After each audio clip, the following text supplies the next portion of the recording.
Monsieur le ministre, mes chers collègues, Monsieur le ministre, je suis ravie de voir que depuis février, vous et certains députés de Renaissance sont toujours dans le même déni, nous disent que tout va bien, que globalement tout le monde gère très bien cette crise, et quand on vous parle de témoignages que l'on reçoit dans nos circonscriptions, quand on vous parle des montants des factures que l'on nous montre, qu'on peut vous apporter si vous voulez, moi je peux les faire imprimer et vous les apporter, là maintenant, des factures de 16 000 € d'énergie en février pour une boulangerie de ma circonscription. Vous nous disiez, il y a autant de boulangeries qui ouvrent que de boulangeries qui ferment, mais où elles ouvrent et où elles ferment. Est-ce que vous vous posez la question de ce qui se passe pour des villes comme les villes de ma circonscription où il y a déjà plus de commerce, des villes où il n'y a plus rien et où les boulangeries vont fermer? Elles n'ont pas encore fermé, monsieur, elles ne sont pas encore dans les statistiques.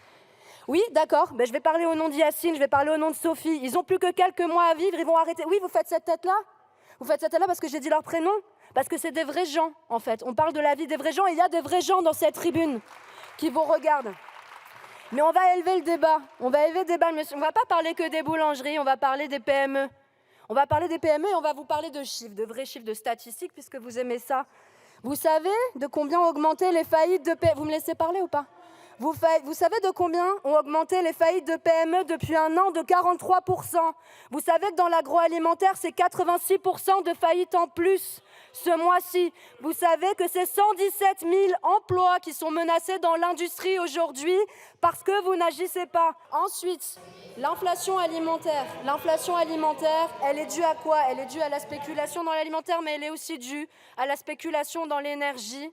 Aujourd'hui, un smicard sur 2 saute des repas en France. C'est ça, aujourd'hui, ce qui se passe.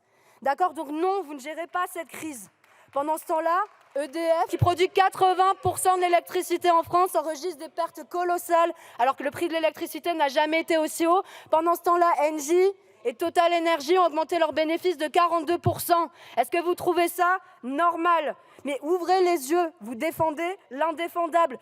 Vous êtes de plus en plus isolés. La preuve, il y a aujourd'hui 5 fédérations de PME dans l'agroalimentaire, dans l'emballage, dans la mécanique, qui représentent plus de 600 000 emplois dans ce pays, qui vous demandent de voter cette PPL et de voter le retour aux tarifs réglementés de l'électricité pour les PME. Je vais vous lire enfin des messages que je reçois depuis des semaines de la part de patrons de petites TPE. Bonjour madame, merci beaucoup de votre aide, vraiment, car c'est insupportable de travailler dans ces conditions, ne pas être concentré dans notre travail, ne pas dormir la nuit, à se poser la question de quelle sauce on va être mangé.